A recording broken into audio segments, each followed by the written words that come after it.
the kid up. But then the kid just threw the juice box on the ground and started crying more. And so she's like trying to appease the child or whatever. And this is when I will tell you, and again, nobody's going to agree with this, and I don't really care because this is my show. But back when I was a kid, my mother would pop me good because, like, she would be like, "Why are you crying? There's nothing wrong with you, you know." And she's like, and it sounds crazy, but my crying was probably so irritating, you know, because I was crying for nothing. And she would like threaten to whoop me for crying for nothing. And like you go, well, that sounds dumb.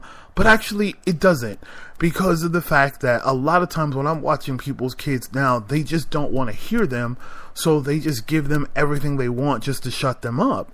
Well, that's not good either, because then you got kids just throwing tantrums and there's no fear. Like, there's kids have absolutely no fear of what could happen if they don't do something. So it's like, if you tell the kid to stop and they don't, the fact that they will still get what they want out of you in the first place is just the result. And it's like, there's nothing, there's no punishment, there's no nothing at the end of the threats.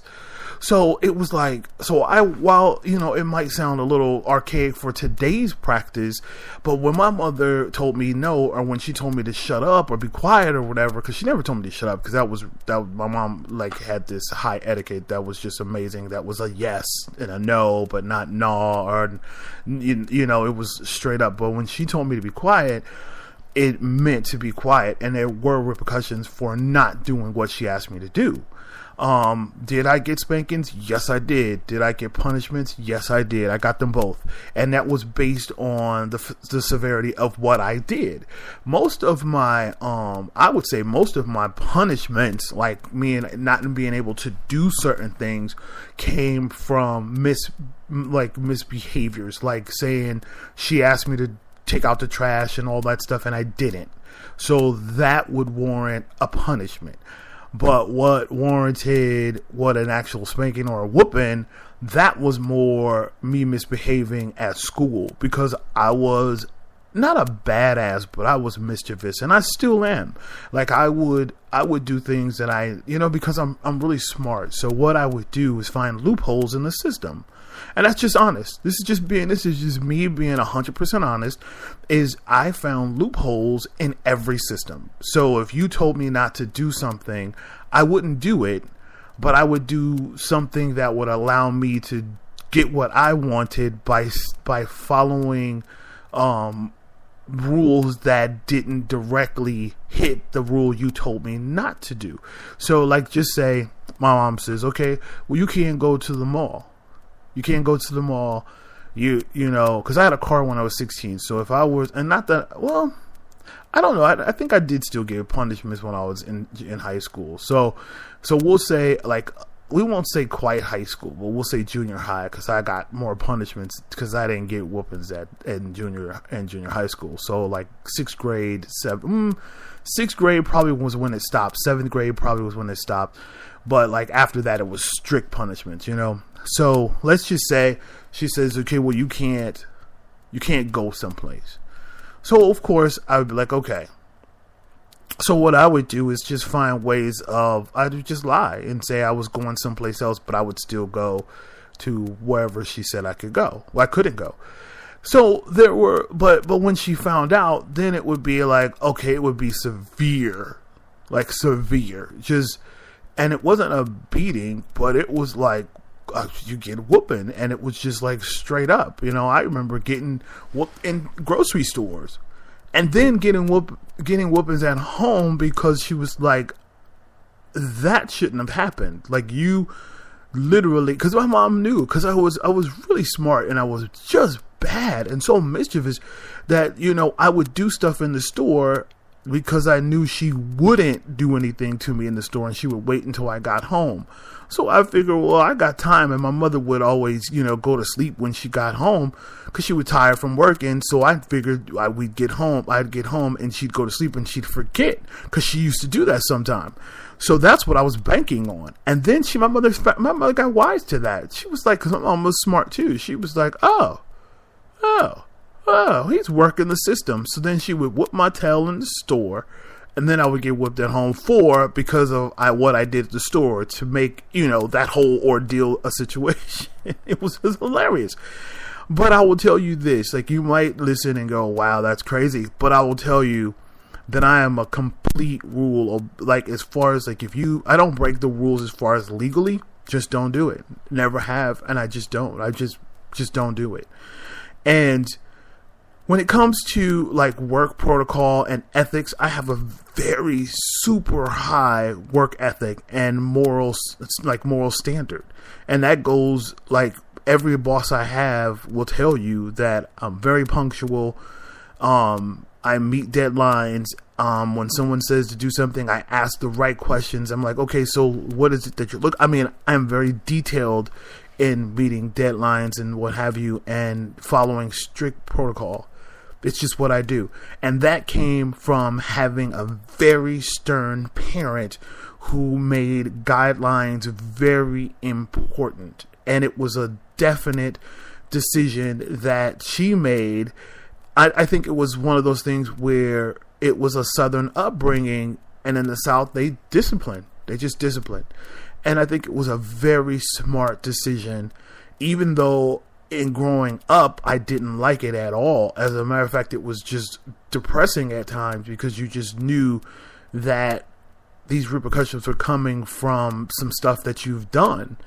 But I remember vividly being very openly rebellious about everything. And, but if I didn't have consequences to my actions and behaviors, I just wouldn't be this guy. The guy who was very, I kid you not, I'm just punctual to a fault.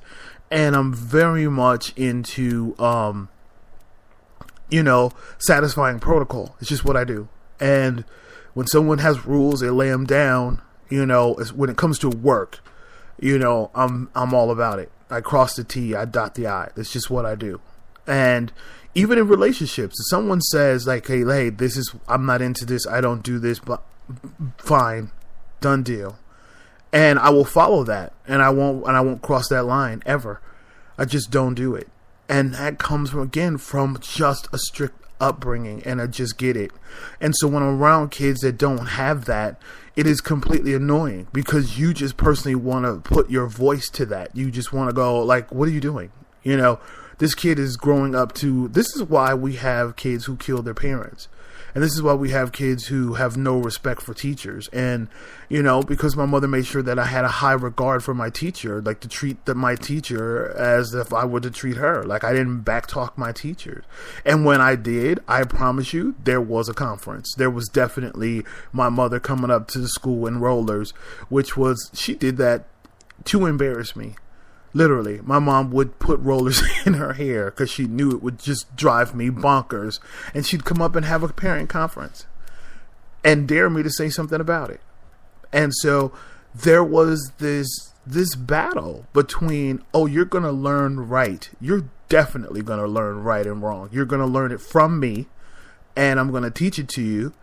And I promise you, it made the best relationship between my mom and I.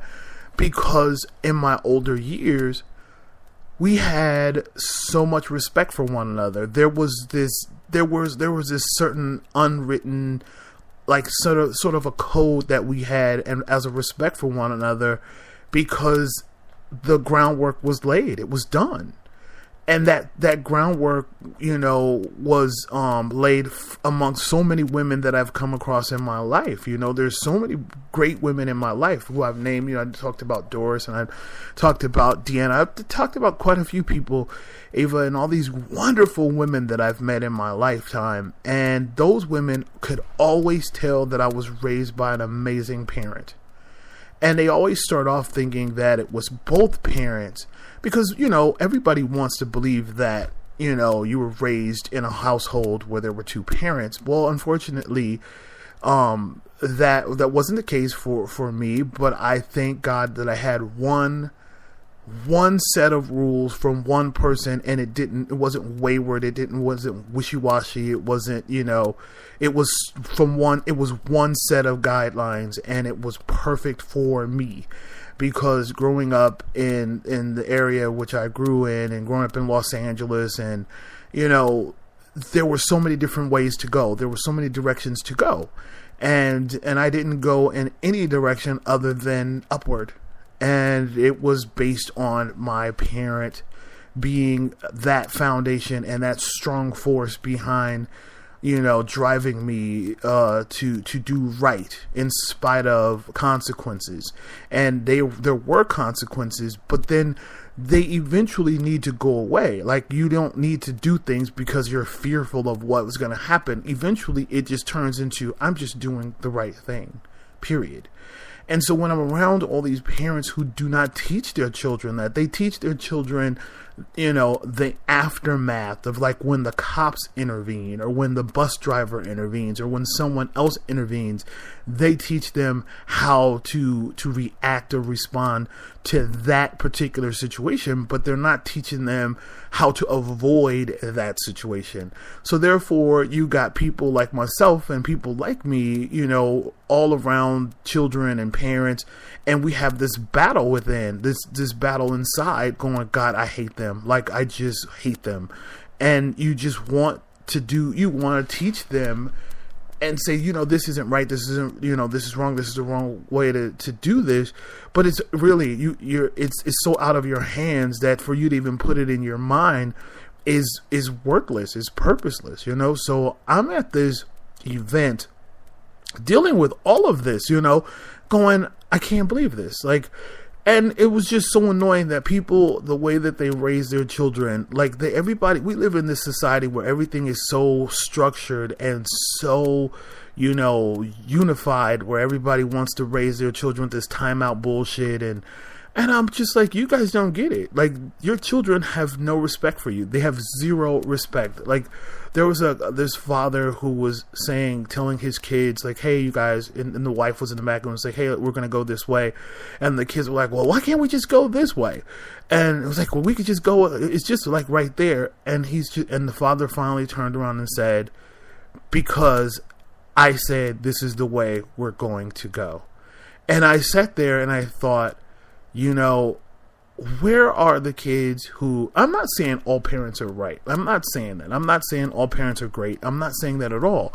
But I'm saying that as a kid, you have to know that your parents are there to instruct and lead. And you pray that they do, they're great parents, and you hope they are. But you don't really find out how bad your parents are until you see a good parents. I mean, that may be general, but that is just how I feel. But anyway, moving on to just horrible parents, I just couldn't stand it. I can't, and I decided this was the day. I'm just like, I can't do this anymore. So I get to the Flu Talk, and I'm so excited because I'm like, I've always wanted to see this thing. And I wanted to experience it, and it's a great thing. And so, mind you, they tell you to get there early. Now, I get there at 11-ish. And it's not started, and there's just all these monitors all around, and there's all these like interviews with the guys and the girls who are built machines, and it's 100 degrees, and so there's commercials on the screen, and there's all this stuff, and I'm just there waiting and sweltering and dealing with all of this. And then at 11:40, because I'm like, okay, maybe it's starting at 12, and I'll give it till 12 because it's hot, I'm sweating, I'm dealing with all this. And the guy, there was one of the hosts says, yeah, we're about 40 minutes away. And I'm like, 40 minutes from 11:40? I think not. Like, they completely lost my interest. My interest was gone. Like, I thought, there is no way. And I saw so many people decide that was it. There's no way we're going to deal with this. And it is so annoying that people have these events where everybody wants it to turn into this major commercial thing where they want you to they're going to sell their ideas, their product and all this shit. And they don't even give a concern about the people standing and waiting just to start the event. Like, just push it off the barge. I don't have time to be waiting to see the commercial and see your creative shit. It is hot. And I do not want to, I just didn't do it. So I was done. So I was like, I'm out of here. I left. I couldn't, it's like, get to the point. Push the shit off. I don't need to, don't subject me to all of your propaganda about Red Bull and I don't care about all that. It just turns into this, it's like,